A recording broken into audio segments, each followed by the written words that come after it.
Hello, আসসালামু আলাইকুম। This is আখি। Welcome back to my new blog. তো আজকের ব্লগে থাকছে তোমাদের সাথে নতুন একটা রেসিপি শেয়ার করব। তো চলো রেসিপিটি শুরু করা যাক। এখানে ফার্স্টে আমি একটা কড়াইতে পেঁয়াজ কুচি দিয়ে দিলাম। অনেকগুলো পেঁয়াজ কুচি দিয়ে দিয়েছি। তো আজকে বানাবো হচ্ছে যে বাসায় আমি অন্থন। তো এখানে অন্থনের জন্য ফার্স্টে পুরটা রেডি করতে হবে। তো আমি ফার্স্টে এখানে পেঁয়াজ কুচি, তারপরে চিকেন দিয়ে দিলাম কতগুলো। তো যেহেতু এখানে চিকেন দিয়েছি, তো এখানে আদা বাটা রসুন বাটা দেওয়া লাগবে একটু একটু। তো আমি অল্প পরিমাণে দিয়েছি, একদম হাফ চামচেরও কম। এখানে অল্প একটু আদা বাটা, তারপর অল্প একটু রসুন বাটা দিয়ে আমি এখন এগুলোকে মানে মিশিয়ে নিব আর কি। তো এরপর আমি কুচি কুচি করে রাখা কয়েক পিস কাঁচামরিচ দিয়ে দিলাম। তারপর দিয়ে আমি এটাকে এখন ভালো করে ভেজে নিব। একটু লাল লাল করে ভাজলে বেশ ভালো হবে পুরটা আর কি। তো দেন এখানে আমি একটুখানি লবণও দিয়ে দিলাম। লবণ যতটা লাগবে ততটাই দিয়েছি। তারপর এখানে দিয়েছি হচ্ছে যে একটুখানি লাল মরিচের গুঁড়ো এবং একটু গরম মশলার গুঁড়ো দিলাম।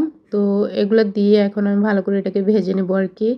একবারে লাল লাল করে ভাজবো। তো এখানে আমি একটুখানি সয়া সসও দিব আর কি, অল্প পরিমাণে দেবো, যেহেতু মানে পুর যতটুকু ততটুকু পরিমাণ দেবো আর কি। যেহেতু লবণও দিয়েছি, সয়া সসটা একটু বুঝে শুনে দেওয়া লাগবে। তো আমি এখানে সয়া সসটাও দিয়ে দিলাম। দিয়ে এখন এখানে আমি ম্যাগির যে ম্যাজিক মশলা আছে সেটা একটু দিব। তো সেটা 1 প্যাকেট দিয়ে দিলাম আমি। তো এটা দিয়ে এখন আমি এটাকে ভালো করে মিশিয়ে নেব, মানে ভালো করে ভাজবো আর কি। একটু লাল লাল করে ফার্স্টে বললাম ভাজবো। তো এখানে আমি একটা ডিমও দিয়ে দিয়েছিলাম অফ ক্যামেরাতে, সেটার ক্যামেরাতে ধরিনি আমি। দেন এখানে আমি আটা করে নিচ্ছি। অন্থনের যে আটাটা লাগবে ডোটা করে নিচ্ছি আর কি। তো এখানে আমি আটা নিলাম, তারপর এখানে লবণ দিয়েছিলাম। তারপর আমি হালকা কুসুম গরম পানি দিয়ে আটার ডোটা তৈরি করে নিচ্ছি আর কি।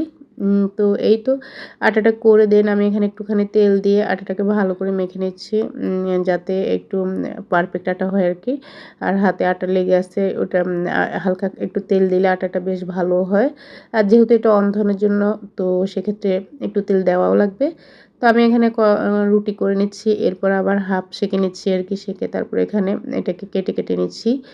দেন কেটে কেটে এভাবে একটা রুটিকে 4 ভাগ করে নিচ্ছি, নিয়ে দেন এখানে একটু পুর দিয়ে দিলাম। আর আমি অন্থনগুলো তৈরি করে নিচ্ছি। অন্থনটা শেপটা একদমই ইজি, মানে খুবই ইজিভাবে করা যায় আর কি। দেখো তোমরা আমি এভাবে কীভাবে করতেছি আর কি, খুবই ইজি এটা। এটা রুটি করে জাস্ট 4 পিস করে নিলে হয়, চাকু দিয়ে কেটে নিয়ে তারপর আমি এটাকে এভাবে করে নিছি। কতগুলো অন্থন আমি এভাবে বানিয়ে নিছি। দেন এখানে আমি তেল দিছি কড়াইতে। তেলটা ফার্স্টে গরম না হতে একটা দিয়ে দিলাম। তারপর আচ্ছা যাক, এরপর তেল গরম হওয়ার পরে বাকিগুলো আমি এক এক করে দিচ্ছি আর ভেজে নিচ্ছি। দেখো কতটা পারফেক্ট হয়েছে অন্থনটা, মাশাআল্লাহ। আর খেতেও কিন্তু বেশ মজারই হয়েছিল। তো বাসায় যখন গেস্ট আসে তখন এরকম ঝটপট অন্থন বানিয়ে তোমরা আসলে নাস্তার আইটেম রাখতে পারো। তো আজকে আমি সেটাই করে নিলাম। বাসায় বড় ভাইয়া, তারপরে ভাবিরা সবাই ছিল, তারপরে আমার আম্মুরও আসছিল। তো ভাবলাম যে একটু স্ন্যাক্স হিসেবে সন্ধ্যার সময় চা পানির সাথে